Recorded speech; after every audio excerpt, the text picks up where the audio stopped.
제가 컴퓨터 수리하러 다녀보면 전원 버튼을 눌러도 화면이 안 들어오고 타는 냄새가 난다는 다급한 호출을 받을 때가 있습니다. 뚜껑을 열어보면 파워 서플라이는 터지기 직전이고 메인보드 콘덴서는 다 부풀어 올라 있습니다. 그런데 놀라운 건 어제까지만 해도 이 컴퓨터로 최신 게임을 아주 잘 돌렸다는 겁니다. 국가 경제도 이와 똑같습니다. 오늘 저는 여러분께 단순히 위기를 경고하는 것을 넘어 대한민국 경제 시스템의 부채 리스크와 붕괴 전조 증상을 심층적으로 분석하고 궁극적으로 개인의 완벽한 생존 견적서를 해체해 드리겠습니다.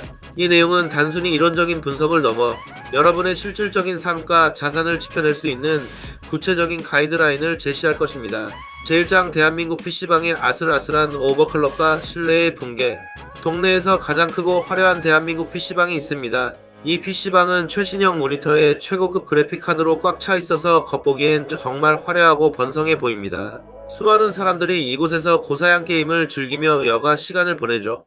하지만 이 화려한 외관 뒤편 즉 기판 밑을 뜯어보면 소름돋는 진실이 숨어 있습니다. 이 수많은 PC들이 놀랍게도 전부 빚으로 조립된 겁니다. 이 PC방은 자체 자본보다는 타인의 자본, 즉 대출과 투자에 의존하여 운영되고 있는 것이죠. 그리고 이 비율은 현재 대한민국의 경제 상황과 정확히 일치합니다. 현재 대한민국 국가부채는 공식적인 숫자만 약 1100조 원이 넘습니다. 이 수치는 매년 증가하는 추세이며 여기에 공공기관 부채, 국민연금과 같은 연금 충당 부채, 그리고 지방정부의 부채와 같은 잠재적 청구서, 심지어는 보이지 않는 숨겨진 외상가까지 합치면 그 규모는 상상을 초월합니다. 전문가들은 이 모든 것을 합산했을 때 실질적인 국가부채가 공식 발표치의 몇 배에 달할 것이라고 경고하기도 합니다. 2026년 현재에도 재정경제부는 물론이고 한국은행에서도 다양한 경제 지표들을 발표하며 경제 상황을 관리하려 하지만 이 숨겨진 부채들은 여전히 시스템 전체를 위협하는 불안 요소로 남아 있습니다. 특히 금융권의 부실 대출을 정상으로 둔갑시키는 소위 에버그리닝 대출의 만기가 2026년 5월에 약 320조 원 규모로 도래할 수 있다는 경고는 결코 간과할 수 없는 시한폭탄 같은 존재입니다. 이 부채가 터진다면 단순히 몇몇 기업의 문제가 아니라 금융 시스템 전체를 흔들 수 있는 메가톤급 충격이 될 수 있습니다. 이는 마치 PC방의 특정 PC 부품이 고장 나는 것을 넘어 핵심 전력 공급 장치가 폭발하는 것과 같은 파급력을 가질 수 있습니다. 하지만 진짜 위기의 본질은 1100조 원이라는 막대한 숫자 자체에 있는 게 아닙니다. 이 거대한 PC방, 즉 대한민국 경제 시스템이 지금껏 삐걱거리지 않고 돌아갈 수 있었던 핵심 원동력은 전기가 아니라 바로 신뢰입니다. 은행과 투자자들이 대한민국 정부와 기업은 돈을 갚을 능력이 있고 미래에도 건재할 것이라고 굳게 믿어주기 때문에 지속적으로 자본이 공급되고 시스템의 파워가 공급될 수 있었던 것입니다. 2026년 1분기 GDP 성장률이 시장의 예상을 크게 뛰어넘어 전기 대비 1.7%, 전년 동기 대비 3.6% 증가하는 등 긍정적인 신호로 해석될 수도 있습니다. 이는 5년 반 만에 가장 높은 성장률을 기록한 것으로 겉으로 보기에는 PC방의 성능이 최적화된 오버클럭 상태처럼 보일 수 있습니다. 그러나 이러한 성장이 과도한 부채와 신뢰에 기반한 것이라면 이는 오히려 시스템에 무리를 주는 오버클럭과 같습니다. 일시적인 성능 향상일 뿐 근본적인 체력 개선이 아니라면 언제든 문제가 발생할 수 있습니다. 부실 대출을 정상으로 둔갑시키는 에버그리닝 같은 위험한 행위가 반복된다면 어느 순간 이러한 신뢰의 밸류에이션이 무너져 투자자들이 일제히 전원 코드를 뽑아버릴 수 있습니다. 그 순간 수천 대의 PC는 1초 만에 셧다운되는 겁니다. 이것이 바로 신뢰의 붕괴가 가져올 국가 시스템의 블랙아웃이자 우리가 직면할 수 있는 최악의 시나리오입니다. 시스템의 근간이 흔들리는 순간 아무리 좋은 스펙의 PC라도 무용지물이 되는 것이죠. 제2장 시스템 붕괴를 알리는 4가지 치명적 블루스크린 전조 증상. 어떤 컴퓨터 시스템이든 완전히 뻗기 전에는 반드시 모니터링 프로그램에 경고창이 뜹니다. 이는 시스템 내부의 문제점을 감지하고 사용자에게 미리 알려주는 중요한 신호입니다. 대한민국 경제 시스템 역시 마찬가지입니다. 우리는 다음 4가지 데이터를 매일 체크하며 시스템의 이상 징후를 감지하고 다가올지도 모를 치명적인 블루스크린에 대비해야 합니다. 이 지표들은 단순한 숫자가 아니라 경제라는 거대한 컴퓨터의 현재 상태를 알려주는 핵심적인 센서들입니다. 국채금리 급등 정부가 돈을 빌릴 때 지급하는 이자가 바로 국채금리입니다. 2026년 4월 30일 기준으로 국고채 3년물 금리는 3.55%를 기록하고 있으며 이는 시장의 불안정성을 반영하는 중요한 지표입니다. 만약 이 금리가 미친듯이 뛴다는 건 무슨 뜻일까요? 이는 돈을 빌려주는 사람들, 즉 채권 투자자들이 정부의 신용도를 의심하기 시작했다는 강력한 신호입니다. 그들은 대한민국 정부 망할 것 같으니까 리스크가 커졌으니 이자 더 안 주면 돈 안 빌려줘 라고 압박하는 것이나 다름없습니다. 정부가 더 높은 이자를 지불해야만 돈을 빌릴 수 있게 된다면 국가의 이자 비용 부담은 눈덩이처럼 불어나게 됩니다. 이는 결국 다른 곳에 써야 할 국민 세금을 빚 갚는데 더 많이 사용해야 한다는 것을 의미합니다. 이는 파워 서플라이 팬이 최고램으로 돌며 굉음을 내는 치명적인 과부하 신호이며 시스템 전체에 과도한 스트레스를 주고 있다는 분명한 경고입니다. 금리가 오르는 것은 단순히 정부의 부담을 넘어 경제 전체의 불안감을 반영하는 지표이며 기업의 자금 조달 비용 증가와 개인의 대출 이자 부담 가중으로 이어져 경제활동 전반을 위축시킬 수 있습니다. 환율의 급격한 변동 환율은 대외 경제의 건강도를 나타내는 핵심 지표입니다. 만약 환율이 급변하며 원화 가치가 폭락한다면 이는 해외에서 부품을 사오는 단가가 미친듯이 올라간다는 것을 의미합니다. 우리가 수입하는 석유, 식량 그리고 반도체 생산에 필요한 핵심 부품들의 가격이 폭등하면서 시스템 전체에 엄청난 발열을 일으킵니다. 2026년에도 원달러 환율은 높은 수준을 유지하며 변동성이 확대될 가능성이 있다고 한국은행은 경고하고 있습니다. 이는 외부 네트워크와의 핑이 튀면서 수입 물가가 내부 시스템을 완전히 갉아먹는 것과 같습니다. 즉 수입 물가 상승은 국내 물가 상승으로 이어져 가계의 실질 구매력을 약화시키고 기업의 생산 비용을 증가시켜 경쟁력을 저하시킵니다. 특히 중동 전쟁의 장기화나 보호무역주의 확산과 같은 외부 요인들은 환율 변동성을 더욱 키울 수 있으며 이는 곧 국내 물가 상승과 소비 위축, 나아가 수출 경쟁력 약화로 이어질 수 있습니다. 마치 컴퓨터 내부의 냉각 시스템이 제대로 작동하지 않아 과열되는 것과 같은 치명적인 문제입니다. 부동산 시장 불안정. 대한민국 가계 부채의 대부분은 부동산에 묶여 있습니다. 이른바 연결 대출이라는 무리한 대출을 통해 집을 산 상황에서 부동산 가격이 폭락하면 어떻게 될까요?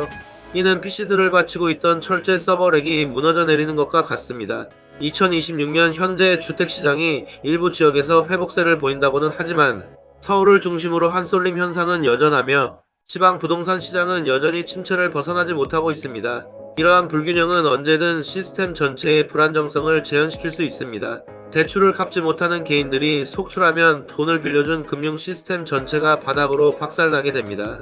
이는 단순히 개인의 문제가 아니라 은행의 부실로 이어지고 다시 금융시장 전체의 유동성 함정에 빠뜨리는 악순환의 시작이 될 수 있습니다. 주택담보대출 연체율이 증가하고 미분양 아파트가 쌓여가는 현상은 이 서버렉의 나사가 하나둘 풀리는 것과 같은 경고 신호입니다. 이 부실이 전이되면 금융 시스템 전체가 마비될 수도 있습니다. 기업의 연쇄부도 경제는 수많은 기업들이 유기적으로 연결된 거대한 네트워크입니다. 금리가 오르고 소비가 얼어붙으면 한계 기업들부터 부도가 나기 시작합니다. 2026년 3월 생산자 물가가 전년 동월 대비 4.1% 상승하는 등 기업의 생산 비용 부담은 점점 가중되고 있으며 이는 곧 수익성 악화로 이어집니다. 기업이 쓰러지면 일자리가 날아가고 실업자가 된 개인은 대출을 못 갚고 다시 은행이 부실해지는 무한 악순환의 늪에 빠집니다. 이는 마치 메인 프로그램 하나가 멈추자 연관된 모든 프로세스가 도미노처럼 멈추며 블루스크린을 띄우는 것과 같습니다. 특히 2026년에는 반도체와 자동차 수출이 높은 증가세를 보이며 경제 성장을 견인하고 있지만 이러한 특정 산업에 대한 의존도가 높아질수록 외부 충격에 더 취약해질 수 있다는 점을 간과해서는 안 됩니다. 예를 들어 AI 투자 확대에 힘입어 반도체 수출이 크게 늘었지만 중동 전쟁과 같은 지정학적 리스크로 반도체 생산이 감소할 수 있다는 분석도 있습니다. 이러한 공급망 교란은 연쇄 부도의 방아쇠가 될 수 있습니다. 또한 취업시장에서 취업자 수 증가세가 둔화되고 저임금 일자리만 늘어나는 현상은 소비 위축을 더욱 심화시켜 기업의 경영 환경을 더욱 어렵게 만듭니다. 우리는 이러한 연쇄 반응을 예측하고 대비해야 합니다. 제3장 블랙아웃을 대비하는 개인의 무정전 전원 장치 세팅. 이 거대한 거시 경제의 시스템 크래시를 개인이 막을 수는 없습니다. 한 개인이 국가적인 경제 위기를 멈출 수는 없죠. 하지만 우리는 내 계좌와 사랑하는 가족을 지킬 안전 모드를 당장 오늘부터 구축해야 합니다. 이 안전 모드는 예상치 못한 경제 충격으로부터 당신의 삶과 자산을 보호해줄 가장 확실하고 견고한 방어막이 될 것입니다. 지금부터 제가 제시하는 3가지 무정전 전원장치 UPS 세팅 전략을 명심하십시오. 자본방어 변동금리 삭제와 오프라인 백업. 가장 먼저 내 계좌에서 변동금리 대출이라는 악성 프로세스부터 강제 종료하십시오. 2026년 4월 30일 기준 CD 금리는 2.81%, 국고채 금리는 3.55%, 회사채 금리는 4.248%를 기록하고 있지만 언제든 금리가 튀어오를 때 이자 폭탄을 맞게 됩니다. 변동금리는 예측 불가능한 위험을 내포하고 있습니다. 금리가 상승할 가능성이 항상 존재하므로 가능한 한 빨리 고정금리로 전환하거나 대출 규모 자체를 줄이는 것을 최우선 목표로 삼아야 합니다. 부채는 위기 상황에서 가장 먼저 당신을 옥죄는 족쇄가 될 것입니다. 비상시 현금 흐름이 막혀 자산이 있어도 현금이 부족한 유동성 함정에 빠질 수 있습니다. 따라서 극단적인 금융망 마비 상황, 이른바 뱅크런에 대비해 클라우드에만 돈을 두지 말고 최소한의 실물, 현금과 생필품이라는 오프라인 백업 데이터를 물리적으로 확보해 두어야 합니다. 이는 시스템 오류나 네트워크 마비 시에도 즉각적으로 활용할 수 있는 비상자산으로 식량, 물, 의약품 등 필수 생필품을 충분히 비축하는 것을 포함합니다. 단순히 돈을 은행에 넣어두는 것이 아니라 실질적인 가치를 지닌 자산으로 분산 보관하는 지혜가 필요합니다. 생존 능력 스스로 코딩하는 자가 되어라. 주식, 코인 같은 특정 금융 자산에만 내 목숨을 걸지 마십시오. 시스템이 리셋되었을 때 살아남는 건 화려한 주식 계좌나 코인 잔고가 아니라 내 머리와 손에 있는 기술입니다. 2026년 취업시장에서 취업자 수 증가세가 둔화되고 저임금 일자리만 늘어나는 현상은 기술력의 중요성을 더욱 부각합니다. 불확실한 시대에는 유연하고 적응력 있는 인재가 필요합니다. 스스로 가치를 창출할 수 있는 업무 능력, 즉 미래 사회에 필요한 핵심 기술을 습득하고 발전시켜야 합니다. 끊임없이 새로운 기술을 배우고 자신의 전문 분야를 확장하며 시대의 변화에 발맞춰 진화해야 합니다.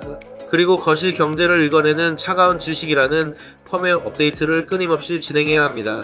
경제 동향, 정부 정책, 글로벌 이슈들을 꾸준히 학습하여 변화하는 환경에 빠르게 적응할 수 있는 능력을 키우는 것이 중요합니다. 단순히 돈을 버는 기술을 넘어 위기 상황에서 새로운 기회를 포착하고 생존할 수 있는 통찰력을 길러야 합니다. 이는 평생 학습의 자세로 자기 개발에 투자하는 것을 의미합니다. 당신의 지식과 기술이야말로 어떤 금융 위기 속에서도 결코 사라지지 않을 최고의 자산입니다. 심리적 무장 로컬 네트워크의 복원. 대중들이 공포에 질려 패닉셀링을 하고 키보드를 부술 때 당신은 차가운 냉정함을 유지하십시오. 2026년에도 경제지표 발표에 따라 시장의 희비가 엇갈리고 유동성 함정이나 중동전쟁과 같은 불안 요소들은 언제든 대중의 심리를 뒤흔들 수 있습니다.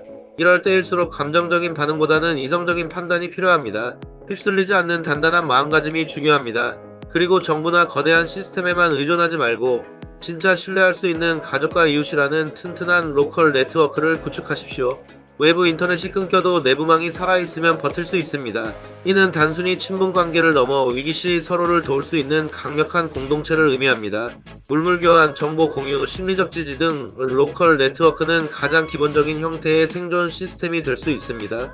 혼자서는 감당하기 힘든 위기 상황에서 든든한 울타리가 되어줄 것입니다.